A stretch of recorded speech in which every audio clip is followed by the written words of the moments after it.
Hey folks, so I'll make this video very short, but this is the answers to slide number 19. And just please watch it. I'll keep it as short as I can. So if we're going to go 320 degrees, that's going to be like, I don't know, maybe somewhere around there, which means, remember, positive angles go counterclockwise, and there's my angle right there, 320 degrees. That would then make this angle in here back to the x-axis 40 degrees. A-okay? So that problem's done, and that is the reference angle 40 degrees. This big one is 320. This reference angle back to the x-axis is 40 degrees. Next answer, 68 degrees. Well, 68 degrees is probably like that. And in this case, when we get back to the x-axis, let me just get my colors going correctly here. When we get back to the x-axis, that answer will be 68 degrees. I'm just going to write it to save time. And remember, reference angles are less than 90, between 0 and 90, and they're always positive.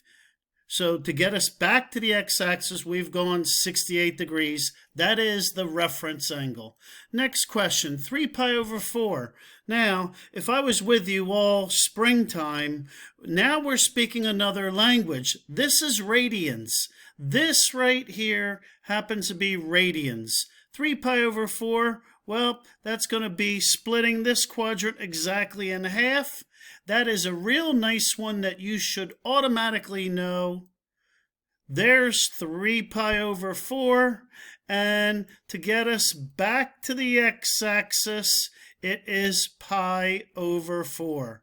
And I'm sorry, you could not put in, I think on the quiz I only asked for numbers. I changed that already. I guess you can't take it again. But again, we're speaking radians, so stay in the radian language. My answer is pi over 4. Now, I did give you guys credit for those of you that wrote 0.7854. I did give you credit for that, but that was my fault. I'll be more aware, especially when we're in radians, that obviously if you need to put pi, please use the 2 letters pi. And for our last question is 8 pi over 7. Well, 7/7 would be, let me draw this, 7/7, I want blue.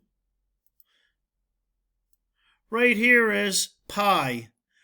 That would be 7/7, so we need to go a little bit more than that.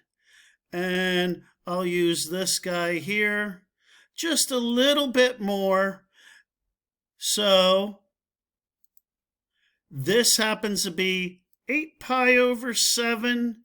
And to get back to this, back to the 180, or I should actually say pi, we need 1 pi over 7. So hey folks, I can help you out on ClassKick. Send me an email. I'll send you a Google Meet, and then I can present your own slide to you. So there you go, folks. Take a look at the answers to slide 19 on ClassKick. These were the questions I asked on the Google form. All right, take care.